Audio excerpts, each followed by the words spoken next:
Welcome to Reframing Me. I'm your host, Dr. Jennifer Brubaker. In this special 6-part series, Reframing the Conversation, we're exploring one of the most complex issues that families face today: communicating across political divides. In a world that's increasingly polarized, these divides can take a toll on our relationships. But with the right knowledge and strategies, we can reconnect.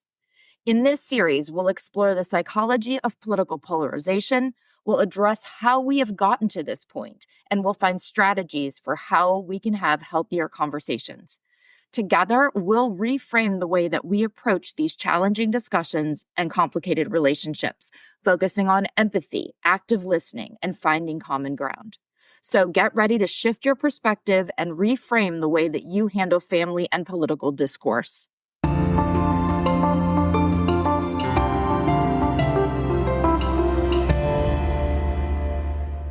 Hey guys, it's Jen. This is another episode of Reframing Me, and I'm your host, Dr. Jennifer Brubaker. This is the 5th episode of Reframing the Conversation, a special 6-part series of Reframing Me focused on repairing and protecting family relationships despite political dissension in this very polarized political climate. We do this through effective and civil communication. We spent the first 3 episodes understanding our current situation today. So basically how we got to this point and why and what goes into establishing our political ideas and how much of a negative impact that conflicts in these ideas have had on our families. And then in part 4, we finally got back to family communication. We spent that episode talking about how we can be a good communicator about our political opinions and with others about their opinions, even if, and I mean, it's especially important, right, if we don't agree. We left off there saying that this is great and all if the people we disagree with are within, say, a normal range of disagreement. But what if that's not what it is? What if their views are quite outside the normal range of disagreement? What if they are political extremists? Well, in today's episode, that's what we'll have our conversation about. Whether it's from a far right or a far left ideology, more and more people are faced with engaging with family and friends who are political extremists. And so it's something that is really shaping our relationships. So today we're going to explore where extreme political beliefs even come from, how they develop, why and how people become politically extreme, and how disinformation spreads so easily among them, how conspiracy theories fuel this extremism, how people are influenced by charismatic figures, and what drives them to prioritize their extreme beliefs even at the cost of their familial relationships. Why are political extremists so deeply attached to their beliefs? And then the most important and challenging part, we'll discuss how to communicate with these political extremists, particularly when they're in your family. So first, what is political extremism? Well, it refers to holding views or adopting behaviors that are far outside the typical societal norm. And usually extremists will flat out reject any type of compromise and won't even tolerate different viewpoints. So they believe in a singular and often rigid vision of society, and they see any opposition or even any type of moderation as being a betrayal to their core ideals. Now, extremism is dangerous because it is not only a matter of their opinion, but it is also a mode of their thought that tends to justify drastic measures to achieve their ideological goals. But where does this even start? How do some people get so extreme? Because one of the most painful consequences of political extremism is the destruction of family relationships. Extremists often feel that their political views are so righteous and so urgent that they prioritize them over their family. I think that a good place to start is to take a step back to revisit socialization from a couple parts ago. We talked about political socialization, how our families and schools and peers and experiences and religious institutions and the media, how everything shapes our political beliefs. But what leads someone to go from holding moderate views to adopting these extreme and rigid positions? One key thing that drives people to extremism are feelings of social alienation. People who feel disconnected from society, whether it's due to economic hardship or loss of community or a frustration with mainstream politics, those people are more likely to gravitate towards extreme ideologies. Extremist groups often provide this strong sense of identity and community that they're looking for. They offer a clear enemy or a scapegoat to blame for societal or personal issues. And extremism offers very clear and simple answers to very abstract and complex problems. It's super easy, and so it's often done. But it's easy to blame a particular group or ideology for society's challenges, and so that is a go-to strategy of extremist groups. A second driver to these extremist ideologies are appeals to strong emotions like fear or anger or moral outrage. This emotional intensity offers a sense of clarity and urgency, and so it drives people to adopt that black and white thinking. It is more comforting to think of it in those bipolar terms than to need to deal with the complexity and the ambiguity of political issues in mainstream discourse. So, uncertainty and fear, they just fuel extremism. And that means, of course, that extreme political movements often exploit people's fear. Maybe it's their fear of change or a fear of the unknown, the overall fear of losing their way of life. Fear appeals to people's emotions. We have a deep-rooted physiological need to protect ourselves from threats. It literally guides our survival. And extreme political movements exploit that fear, whether it's fear of economic decline or cultural erosion or global threats or the fear of having a right taken away from us. Extremist ideologies, again, they provide simple, easy, black and white answers to solve the problems and protect us. So, like far-right extremists may focus on protecting our national identity and very often frame immigrants or international organizations as being threats. And the far left may emphasize inequality and class struggles and blame capitalism or corporate elites for all of society's problems. Complex issues, simple, easy, quote unquote, solutions, right? And yet I think we can all guess the result of this type of oversimplification, right? Polarization, where, like we talked about earlier, people see the world in terms of us versus them. This us versus them mindset is at the core of political extremism. For extremists, the world is divided into only two sides: those who are with them, or the in-group, and those who are against them, the out-group. And this binary worldview, again, it simplifies the complex issue and makes it easier for them to justify their extreme actions, even if it requires breaking the law or taking part in violence. And they see their family members as being part of the out group, and so it makes extremists view them as being threats rather than seeing them as being loved ones. Psychologically, this mindset can be looked at through social identity theory. Now, social identity theory looks at how people get part of their identity from the groups they belong to. It explains that psychologically and socially, identifying with groups gives people a sense of belonging and purpose and self-worth and identity because they see themselves as being part of something bigger with an important purpose. This theory isn't new. We're talking like the 1970s, but it's just as relevant because it looks to explain prejudice and bias and discrimination, which are often at the center of political extremism and just as relevant today.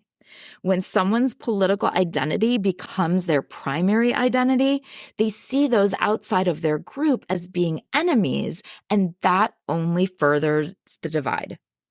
This political extremism involves moral superiority. Extremists may feel morally superior to others because they believe that they are on the, quote, right side of history. And this conviction can make them dismiss or invalidate even the perspectives of their family members, which, as you can imagine, when you feel like you are morally superior to someone, it definitely damages the relationships. And this moral superiority plays into the dehumanization of the other side. That's when people see their political opponents as being less than human or just inherently evil. It adds to the ease of making it even easier to justify any harmful actions against them, like hateful rhetoric or even violence. Dehumanization is fueled by disinformation. They see content that portrays the other side as literally being dangerous or corrupt. I want to emphasize that this is a key feature of this us versus them mentality. It is absolutely one of the biggest challenges that we face when we are trying to bridge the gap between the political extremes or even just with an extreme. And yet again, we cannot get through this episode without mentioning the impact of social media because yet again, it's a root of the problem. Remember those echo chambers?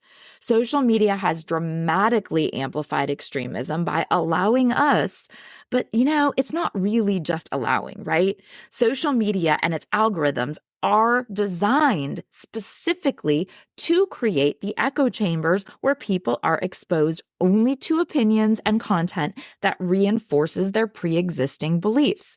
The algorithms are designed to keep us engaged by feeding us a steady stream of content that is based on our digital history and that provokes strong emotional reactions. And not just any emotional reactions. It's set up to trigger outrage and fear. This echo chamber effect means that these extremists are constantly encountering information that only validates their worldview. And at the same time, it totally insulates them from any opposing perspectives. I mean, it is an absolute recipe for radicalization. Without even trying, their beliefs become more and more established and even more extreme over time. And I want to emphasize that they don't need to be searching out this information. It can be a gradual process, which if you have an extremist in your life, you probably can relate to. Their views probably began left or right of center. They didn't make this leap to far left or to far right overnight, right? Social media also plays a critical role in amplifying that disinformation that we talked about. And I've seen disinformation very appropriately called the lifeblood of extremism. You will remember that disinformation is quite different than misinformation. Misinformation is information that is false or misleading, and disinformation is malicious. It's content that is false or misleading, but it is spread deliberately to influence people. So basically, blatant lies with malicious intentions. And as it would suggest, extremists often rely on disinformation to validate their beliefs. And they rely on it to delegitimize their opponents. And all of that just serves to deepen a polarization. Conspiracy theories are a great example of disinformation because conspiracy theories provide a cohesive narrative that explains political events as being controlled by a hidden enemy, which fits well within extremist ideologies. They simplify reality and they give people a sense of control and understanding. And they also reinforce this in-group, out-group mentality. And creating and spreading conspiracy theory gives extremists a sense of moral superiority because they paint their opponents as being corrupt or evil, which just further validates them as being right or just. Just like viral content, and especially content that provokes outrage, but viral content in general can spread so rapidly. And it can reach millions of people before anyone can come along and fact check it. And by that point, it is out there. And lest we forget, those social media algorithms ensure that once someone engages with this extremist content, they are just going to see even more of it. And then that only reinforces their beliefs. Disinformation is also a very powerful tool for mobilization because by encouraging fear and anger in the followers, extremist leaders can incite them to act.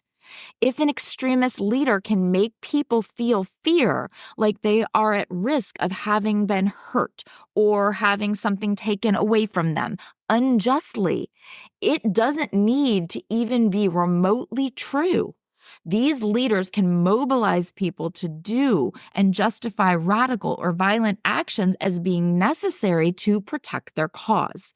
We see this all of the time with terrorist organizations and with cults, and it can help us to understand how this may have even happened in our own country or in our own families. And this organically brings us to a big reason why people become politically extreme: those polarizing charismatic leaders. Yep. Charismatic leaders absolutely play a pivotal role in attracting followers to extreme movements. These figures often have qualities like strong oratory skills, lots of confidence, definitely an unwavering commitment to their cause. They promise their followers certainty in uncertain times, and they are skilled at tapping into the deep emotional needs that people have for security and identity and direction. People are drawn to leaders who appear to be decisive and unshakable, especially during moments of crisis or social upheaval, and charismatic leaders know how to exploit that.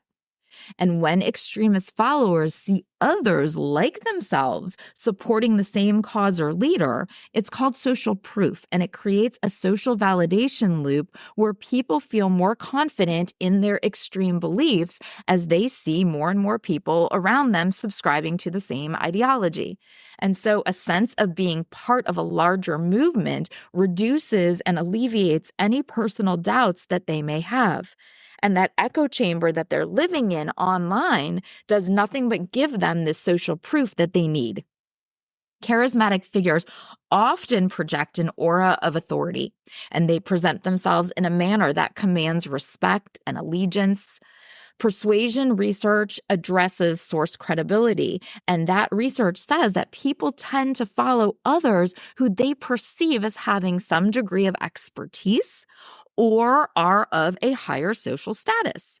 Polarizing leaders often present themselves as having special knowledge, or they have a moral clarity, or they are in some way better or higher than the mainstream masses. Now, why do polarizing political figures hold such sway over the extremists? Well, these leaders often position themselves as being saviors. They speak directly to the fears and to the grievances of their followers. They follow that us versus them narrative, where their supporters are the heroes and anyone who disagrees is an enemy that needs to be defeated. And then once people have committed to it, so like they've already invested the time and the emotional energy and the social capital, so they're all in supporting the polarizing leader. If they see any evidence that contradicts their beliefs, instead of reconsidering their stance like more moderate people would do, instead, they just double down on their support because otherwise it would be too uncomfortable for them. The discomfort of accepting information that is so contradictory to what they've already said they believe in, it's just too much for them to manage. They can't change course without needing to reassess everything about them. Remember cognitive dissonance theory that we talked about, that icky feeling, that sense of dissonance that we feel when we are out of alignment? We don't like that feeling. And so we will do whatever we can to avoid it, even if it means believing something totally outlandish. And that's why people will defend a leader even when their extreme actions or their words become increasingly polarizing. And this emotional appeal creates a deep loyalty between extremists and their political figures. Even when these leaders act unethically or contradict their own values, supporters often rationalize their behavior. And this is where cognitive dissonance comes in. When extremists are faced with evidence that their leader has done something wrong, it makes them experience discomfort. Rather than abandon their leader, instead, they rationalize it or they minimize the issue. They do it to maintain their beliefs. Their identity is too involved at that point. It's called ego involvement. When a person's identity or their sense of self-worth is tied to an issue or a position, such as someone supporting an extremist political figure, well, their ego involvement in that issue becomes significant because their political beliefs are no longer just ideas that they hold. No, now it's intertwined with their self-concept. And attacks on their political stance or attacks on their leader, it's perceived as attacks on their own identity. And so all that contradictory information does is make them more resistant to change and more defensive of their beliefs. No matter how factual or logical or seemingly obvious the information becomes, accepting it would be challenging everything that they believe and everything that they think of as who they are as a person. So, like when someone's ego is deeply tied to their political identity, they're more likely to react defensively and become further entrenched in their beliefs, even when they're faced with overwhelming evidence to the contrary. This is why it's so difficult to change the minds of extremists, because any disagreement from you or from anyone, it's seen as a threat to their self-worth. There's actually a lot of parallels between political extremism and cults, and I am so fascinated with cults. Maybe it's teaching persuasion for so many years, but I am so fascinated by cults. And maybe that's why I find political extremism interesting. But by definition, a cult typically refers to a group or a movement that shows an intense and unquestioning devotion to a charismatic leader or an ideology. Cults are known for promoting a very strong sense of in-group loyalty, which then isolates the members from outside perspectives because outsiders are that outgroup, the us versus them mentality. And often it requires significant personal sacrifices from the followers. Cults encourage, but really they require excessive devotion to their charismatic leader and to the practices, because the leader presents themselves as being a visionary who is offering very simple and very decisive answers to quite complex problems. And they create a culture that discourages critical thinking or any type of outside influences. Their message becomes a singular worldview that offers all of the answers. Now, y'all know that I am a lifelong yogi, and so I loved listening to, there's a podcast called Journey into Yoga Cults, and I think we typically think religious cults or political cults, so it's interesting to me to look at how something more seemingly benign in its community, like a yoga practice, that it can still exhibit cult-like dynamics. And then especially when I look at how these same dynamics operate in political extremism, because really in both cases, people can become so entrenched in their beliefs and in their group loyalty that they are willing to alienate or sever relationships with their loved ones who simply do not share their views. The parallels between cults and political extremism is striking. Both of them offer a sense of identity and belonging and purpose, and they often appeal to individuals who feel marginalized or disillusioned. Both promote an ideology that feels absolute. It offers a worldview where there is little room for any type of nuance or compromise. They offer simple solutions for complex problems, and both create a divide between members and the outside world. And they often encourage followers to cut ties with anyone who does not share in their beliefs because they have morality on their side. They are right. They are just. They know better. And they can justify it all because of that us versus them. Both thrive on misinformation, disinformation, conspiracy theory, and the followers' identities are so tied to the cause and to the leader that even when presented with fact, they just can't accept it because it would bring them too much discomfort to do so. In fact, much of how we can communicate with political extremists shares similarities with cult deprogramming. And that brings us to the really hard part. I think it does help that we've set the stage for it by trying to understand why they're the way that they are, how it's happened, how they went from someone with, quote, normal political attitudes to someone with extreme political ideas, why they are willing to ignore facts or deny logic, defend a charismatic leader, even when it costs them relationships. So knowing this, the million-dollar question for so many out there right now is, how do we communicate with political extremists, especially when they're family members?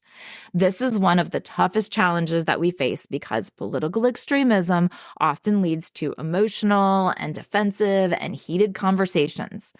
But effective communication is possible. It just takes a different approach.